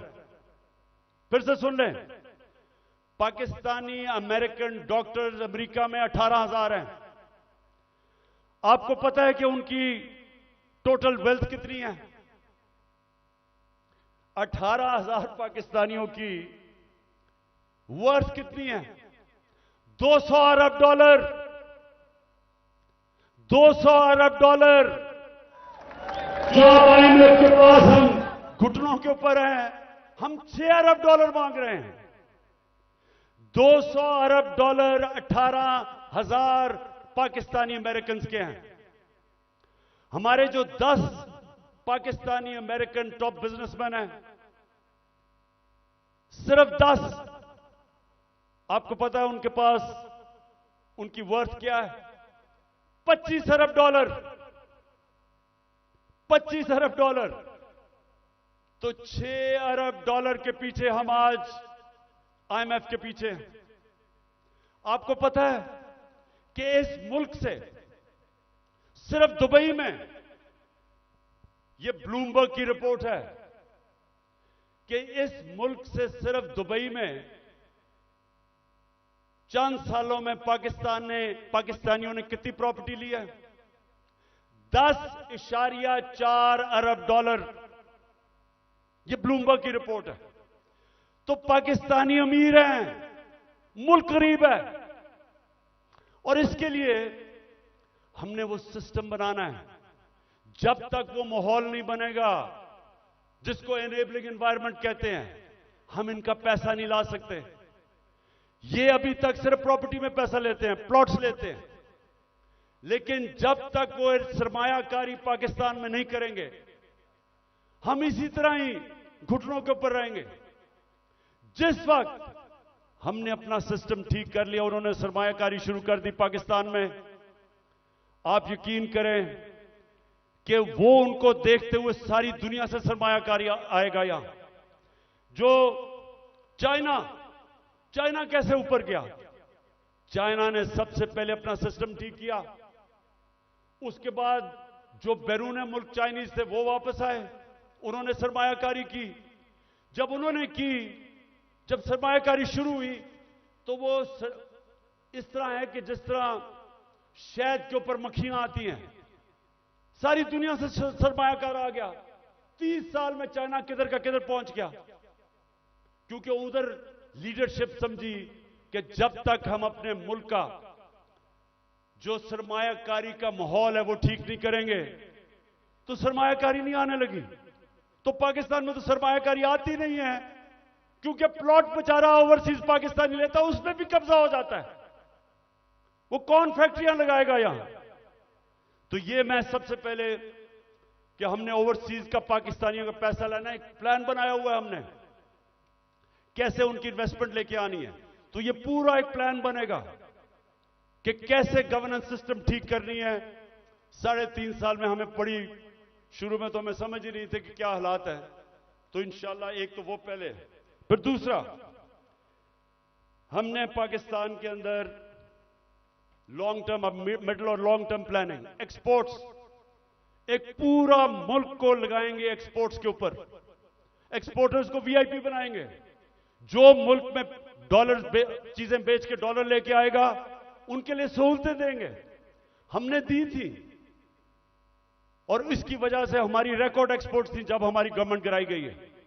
तो फिर एक्सपोर्टर्स को जब तक आप उनको वीआईपीज नहीं बनाएंगे, जिस तरह ईस्ट एशिया में बनाया था, जिस तरह इंडोनेशिया, मलेशिया, ये चाइना ने जब तक नहीं किया, एक्सपोर्ट्स नहीं बढ़ेंगी। हम तवज्जो नहीं दी कभी उसके ऊपर। फिर आईटी, हिंदुस्तान की 140 अरब डॉलर की आईटी एक्सपोर्ट्स है, हमने कभी तवज्जो ही नहीं दी। हमने जब दी थी तो 2 सालों में 70% हमारी आईटी की एक्सपोर्ट बढ़ गई थी। उनको हमने उठाना है क्योंकि फ्यूचर टेक्नोलॉजी का है। तीसरी चीज टूरिज्म, पाकिस्तान के पास कभी हमने तवज्जो नहीं दी। ये मुल्क, और हमारी बदकिस्मती के 2 साल कोविड हो गया, कोरोना हो गया, उसके बाद टूरिज्म खत्म हो गई। तो इंशाल्लाह पूरा मेरा प्लान है कि इस बार इंशाल्लाह अल्लाह ने मौका दिया, कैसे टूरिज्म उठाएंगे। उसके अलावा हमने कभी तवज्जो ही नहीं दी मदनियात पे, मिनरल्स पे। वो इसलिए क्योंकि वो सूबाई सब्जेक्ट बन गया है, सूबों के पास कैपेसिटी नहीं है। तो इस वक्त पूरा जोर लगाएंगे कि कैसे हमने पाकिस्तान के, और यहां बहुत अल्लाह ने नेमतें बख्शी हैं मदनियात में, लेकिन हमने तवज्जो नहीं दी, उससे भी हम डॉलर पाकिस्तान में आ सकते हैं। फिर इंडस्ट्री को, और खास तौर पे स्मॉल मीडियम इंडस्ट्री, ये हमने शुरू की थी और मुझे फख्र है कि हमारी 17 साल के बाद सबसे ज्यादा इंडस्ट्री बढ़ रही थी, जो आज फिर बंद हो गई है। तो वो उसके ऊपर, और स्मॉल और मीडियम जो छोटा इंडस्ट्री है उसके ऊपर हमने पूरा प्लान बनाया हुआ है। फिर अपनी ज़राअत की हमने सिर्फ प्रोडक्टिविटी बढ़ानी है। चाइना के साथ हमने बात कर ली थी कि कैसे हम पैदावार बढ़ा सकते हैं, और उन्होंने आना था, और बदकिस्मती फिर कोरोना की वजह से 2 साल चाइना बंद हो गया। तो उसका पूरा प्लान बना हुआ है। फिर जो बड़े बड़े पीआईए, रेलवे, गवर्नमेंट कॉरपोरेशन, ये सबसे ज्यादा नुकसान करती हैं पाकिस्तान में। जो हमारा जो पैसा आवाम पे खर्च होना चाहिए वो नुकसान पे चला जाता है। इनको रिस्ट्रक्चर करना है। ये भी हम आखिर में बना था, लेकिन हमारी गवर्नमेंट चली गई। इसका पूरा प्लान है। और फिर कैसे हमने अपना टैक्स कलेक्शन बढ़ाना है। अब ये जरा सुन लें, इस वक्त 22 करोड़ पाकिस्तानियों में सिर्फ 25 लाख टैक्स देने वाले हैं। 22 करोड़ पाकिस्तानियों में 25 लाख टैक्स देने वाले हैं। हमने नादरा के साथ मिलकर आइडेंटिफाई किए 4 करोड़ टैक्स देने वाले, उनके हमने टेक्नोलॉजी का इस्तेमाल करके हमने पता चलवाया कि इतने ज्यादा टैक्स पेयर जो पैसे नहीं देते, उनके लिए, ये मैं अब आखिर में आ रहा हूं, उसके लिए हमने पूरा प्लान बनाया हुआ था, लेकिन फिर हमारी गवर्नमेंट चली गई। लेकिन जब तक हम अपना टैक्स बेस नहीं बढ़ाएंगे, जब तक हमारा टैक्स नहीं बढ़ेगा, मुल्क आगे नहीं चल सकता। तो इंशाल्लाह उसका पूरा हमारा प्लान है। उससे मैं ये भी बता दूं कि हमने रिकॉर्ड टैक्स इकट्ठा किया था अपने दौर में। और फिर मनी लॉन्ड्रिंग, ये देखें हमारी जो एलीट है मुल्क की, शायद ही किसी मुल्क में ऐसे हो कि सारी एलीट जो पैसा होता है वो बाहर भेज देती है। प्रॉपर्टीज इनकी बाहर हैं, जिस तरह मैंने दुबई में बताया, लंदन, सारी दुनिया में। तो और ये चोरी का पैसा होता है। तो जब तक हम इसको कंट्रोल नहीं करेंगे, और ये होगा रूल ऑफ लॉ से, जितना हम अपना कानून तकड़ा करेंगे, हम इतना पैसा हमारा मुल्क से बाहर चला जाता है, डॉलर्स बाहर चले जाते हैं चोरी के, हमने वो रोकना है। आखिर में इस दौरान जो मुश्किल वक्त है, आज कमजोर तबका हमारा पिस गया, तनख्वाहदार हमारा पिस गया महंगाई की वजह से, तो हमने जो चीजें शुरू की थी उसका मैं आपको बता दूं कि सबसे पहले हमने हेल्थ कार्ड, जो हेल्थ इंश्योरेंस थी कि हर लोगों के लिए 10 लाख रुपए के लिए हेल्थ इंश्योरेंस हर खानदान के लिए किसी भी अस्पताल में अपना इलाज करवा सके, वो सबसे ज्यादा जो बंद किया गया कई जगहों के ऊपर, वो फिर से हम शुरू करेंगे। क्योंकि ये आजकल के दिनों में, महंगाई के दिनों में, एक बीमारी हो जाती है घर में, सारा घर मकरूज हो जाता है। तो जो हेल्थ कार्ड है वो हमारा पूरा इनिशिएटिव है, और इंशाल्लाह वो नंबर 1 होगा कि हमने अब लोगों को कैसे तहफ़्फ़ुज़ देना है, सोशल प्रोटेक्शन कैसे करनी है। दूसरा, हमने सानिया निश्चित ने एक जबरदस्त प्रोग्राम निकाला है, और वो है हमने अब राशन देना है लोगों को। वो कैसे करना है? हमने अब पूरा डेटाबेस बनाया है, हमने देखा कि कौन कौन से खानदान, उनकी इनकम कितनी है जो मुश्किल में है, तो इसको कहते हैं टारगेटेड सब्सिडी। पूरा प्लान ये है कि उनको डायरेक्ट हम पैसा देंगे, ताकि जो गरीब लोग हैं, उनको, जो कमजोर हैं, जो मुस्तक हैं, उनको डायरेक्ट पैसा मिले। आजकल के मुश्किल दिनों में उनको खाने पीने की इतनी चीजें महंगी हैं, तो एक ये पूरा प्रोग्राम हमारा बना हुआ है। फिर हमने नौजवानों को लोन्स देने हैं, सूद के बगैर कर्जे, ताकि वो अपनी बिजनेस से शुरू कर सके। हमने कामयाब जवान में काफी किया था, लेकिन इंशाल्लाह उसको अब और आगे लेके जाएंगे। फिर घर बनाने के लिए, तनख्वाहदार तबकों के लिए हमने पहली दफा पाकिस्तान में घर बनाने के लिए हाउस फाइनेंसिंग शुरू की थी। सस्ते सूद के ऊपर कर्जे, यानी अगर, क्योंकि कैश तो लोगों के पास होता नहीं है, लेकिन जितने पैसे लोग किराए पे दे रहे हैं वही किस्त बन जाए और उसी में घर उनका हो जाए। तो ये हमने पूरा स्कीम शुरू की थी, फिर से करेंगे, क्योंकि तनख्वाहदार लोगों के लिए अपना घर बनाना नामुमकिन है, वो फिर से शुरू करेंगे। फिर कच्ची आबादी, इतनी ज्यादा कच्ची आबादियां हो गई हैं, हमने आखिर में ये प्रोग्राम बनाया था क्योंकि टाइम लगा डेवलप करने में। अब सारी कच्ची आबादियों के अंदर, ये मलेशिया में भी हुआ है, ये तुर्की में भी हुआ है, हम क्या करेंगे कि उनके लिए मॉडर्न फैसिलिटीज उधर ही खड़ी करेंगे, और डेवलपर को कहेंगे कि वहां एक बिल्डिंग बना ले, और वो ही उनके लिए बिल्डिंग बनाए जिधर उनको फैसिलिटीज मिल जाए, पानी मिले, सही माने में वो रह सके, बजाय गंद के अंदर कच्ची आबादी में लोग रहते हैं, और घर भी अपना हो जाए।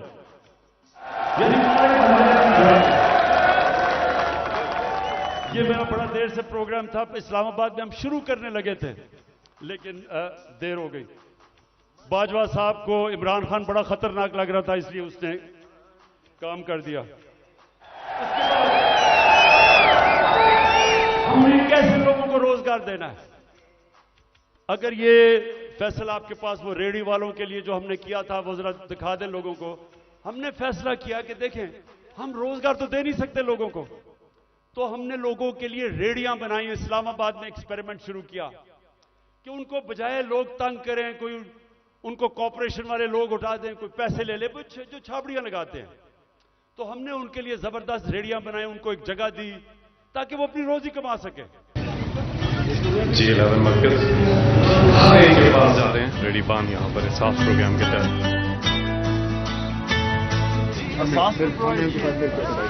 जी बहुत शुक्रगुजार हैं आप लोगों के, हमारे बारे में इतना कुछ सोचा सर भी आप लोगों ने।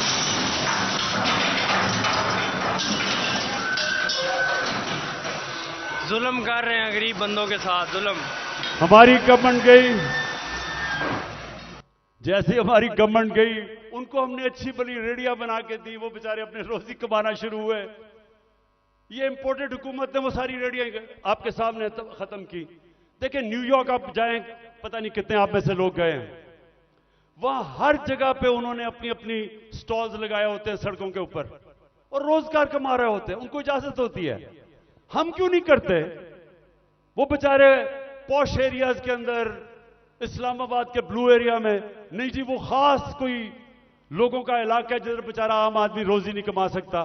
तो इसके ऊपर भी इंशाल्लाह अब हमने प्लान बनाया हुआ कि सारे पाकिस्तान में आम लोगों को मौका दें, अपनी जगह बनाएं ताकि रोजी कमा सके, बच्चे पाल सके।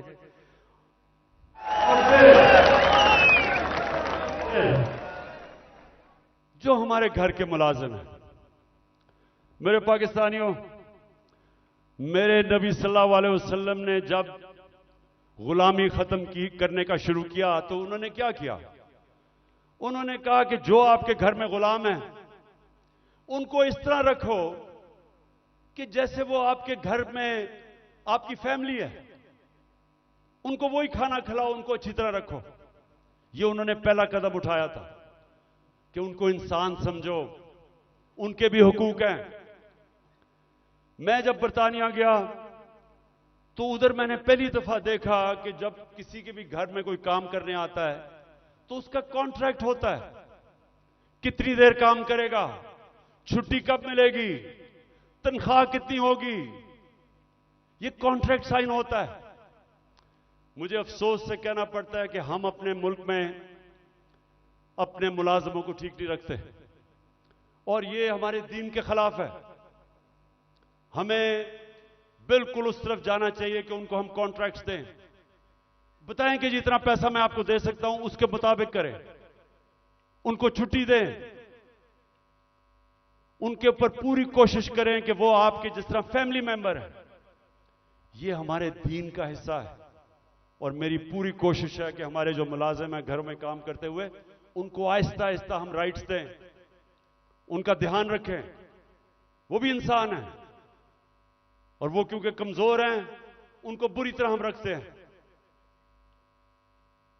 और जिन मुल्कों को हम काफिर कहते हैं या हमारे दीन के नहीं हैं, आप हैरान होंगे कि कितनी इंसानियत है उनमें अपने मुलाजमों के लिए। आखिर में जी मेरे पाकिस्तानियों, मैं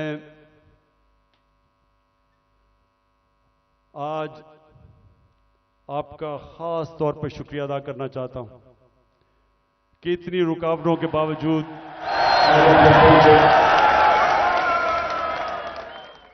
मैं आज फिर से अपने मुल्क में जो इस वक्त ताकत में है उन सबको पैगाम देना चाहता हूं कि देखें, जिस तरफ हमारा मुल्क जा रहा है, मैं फिर से कहता हूं, मुझे खौफ है कि ये उधर पहुंच जाएगा जिधर कोई भी इसको रोक नहीं सकेगा। इंडस्ट्री बंद हो रही है, महंगाई बढ़ती जा रही है, एक्सपोर्ट्स गिर रही हैं, जो बाहर से पाकिस्तानी रेमिटेंसेस भेजते हैं वो कम हो रही हैं। अब इंडस्ट्री बंद होगी तो टैक्स कलेक्शन कम हो जाएगी। तो क्या इनका सिर्फ इस वक्त तो एक ही है कि कहीं से कर्जा मिल जाए। कर्जे बढ़ते जा रहे हैं, आमदनी सुकड़ती जा रही है। एक घर जब उसमें मुश्किल वक्त आता है, उसके ऊपर कर्जा चढ़ जाता है, तो वो क्या करता है? वो अपने खर्चे कम करता है, अपनी आमदनी बढ़ाने की कोशिश करता है। हमारी तो आमदनी सुकड़ती जा रही है। तो मैं आज सबको कहना चाहता हूं कि अगर आप मुझे यह बता दें कि इस दलदल से निकलने के लिए हमारे पास स्वाए साफ और शफाफ इलेक्शन की कोई और प्लान है तो मुझे बता दें। और कोई आपके पास प्रोग्राम नहीं है। इस वक्त सिर्फ प्रोग्राम बना हुआ है कि इमरान खान को बाहर कैसे करना है। फिर से मैं कहता हूं, कोई तो आपके पास प्रोग्राम होगा। एक तेजी से तबाही की तरफ मुल्क जा रहा है। कहीं बाहर के तबसरे पढ़ लें, हिंदुस्तान का टीवी देख लें, वो क्या कहते हैं पाकिस्तान के मुताबिक, तंज कर रहे हैं। लेकिन हम सिर्फ यहां सारे जो साहिब इक्तदार हैं, बस एक ही ज़हन में है कि जी इमरान खान को बाहर कैसे रखना है। तो मैं फिर से आज अब सबको अपील करता हूं कि हमारे पास वक्त कम है। मुझे कहते हैं जी इलेक्शन डिले कर दें अक्टूबर तक। मुझे एक चीज बता दें कि अक्टूबर में इलेक्शन करवाने से मुल्क को क्या फायदा होगा। मुझे यह कन्विंस कर दें कि अगर इलेक्शन डिले होता है तो मुल्क तब तक संभल जाएगा। मुल्क तो नीचे जा रहा है, हल कोई है नहीं, लेकिन सिर्फ इसलिए कि डरे हुए हैं हारने से इलेक्शन नहीं करवाना। तो मैं अपनी सारी कौम को भी आज कहना चाहता हूं कि पाकिस्तानियों, आपने याद रखना है कि आपने किसी सूरत जालिम के सामने सर नहीं झुकाना। आपने अपनी आजादी के लिए ये जो खौफ का बुत है इसको तोड़ना है। ये जो पकड़ धकड़ तशद्दुद करना, रेंजर्स ले आए कि जी पुलिस नहीं तो रेंजर्स आ जाएं, क्या इससे मुल्क ठीक हो जाएगा? क्या इससे लोग डर जाएंगे? लोगों ने नहीं अब डरना। ये जितना आप ये जुल्म करेंगे लोगों की नफरतें बढ़ेंगी। जो निकलता है, जो जिसको आप तशद्दुद करके जब वो निकलता है उसके अंदर नफरत भरी होती है। मुझे तो पहली दफा पता चला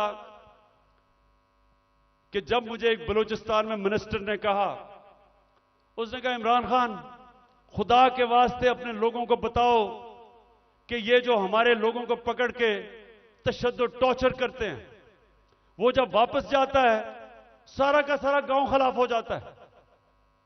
वो कहता है जब वो उसकी जिस तरह उस बेचारे को जिले शाह को कत्ल किया, अगर कत्ल करते हैं जब उसकी जो डेड बॉडी मिलती है फिर सब के खिलाफ हो जाते हैं। ये तो कहता सारी कौम को ही खिलाफ कर रहे हो। कभी यह भी तरीका है कि इंसानों को भेड़ बकरियों की तरह डंडे मार के लाइन में करो?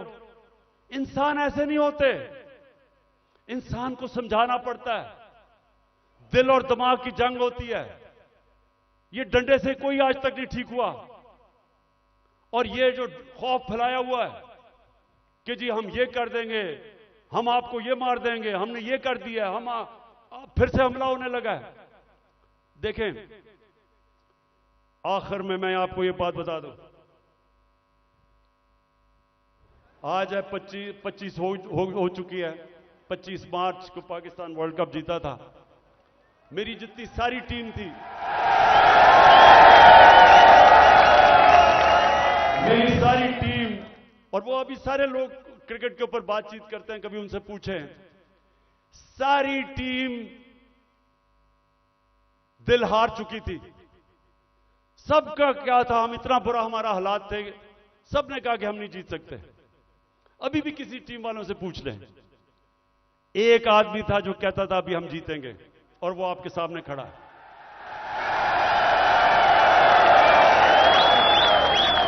आखिरी गेंद तक लड़ने वाला कप्तान था मैं, और अभी भी आखिरी गेंद तक लड़ूंगा अपने मुल्क के लिए। मुझे किसी का खौफ है। अल्लाह कुरान में कहता है जो लोग ईमान ले आए अल्लाह उनके खौफ दूर कर देता है, खौफ से आजाद हूं। मैं सिर्फ अपनी कौम को तैयार कर रहा हूं कि जो अब आगे हमारे सामने चैलेंज है, वो जिस तरह अभी तक पाकिस्तान चल रहा था इस तरह हम चैलेंज नहीं जीत सकते। अब जो हम चैलेंज जीतेंगे जब पाकिस्तान एक कौम बन जाएगी, हम एक कौम बन के इस मुल्क को निकाल लेंगे इस दलदल से। जर्मनी और जापान तबाह हो गए थे सेकेंड वर्ल्ड वॉर में, दूसरी जंग अजीम में तबाह थे दोनों मुल्क, क्योंकि वो कौम थी। दोनों 10-10 साल में खड़े होकर अजीम पावर्स बन गए। ये जो चैलेंज है ये हम सिर्फ एक कौम बन के जीत सकते हैं, और कौम बनेगी जिसकी बुनियाद रखी जाएगी इंसाफ के ऊपर, कानून की हुक्मरानी के ऊपर। और इसलिए आखिर में हम अपनी अदलिया को आज पैगाम देना चाहते हैं कि कौम आपके साथ खड़ी है, और आपने आइन की हिफाजत करनी है, और इंशाअल्लाह हम इस मुल्क को एक अजीम कौम बनाएंगे। पाकिस्तान जिंदाबाद।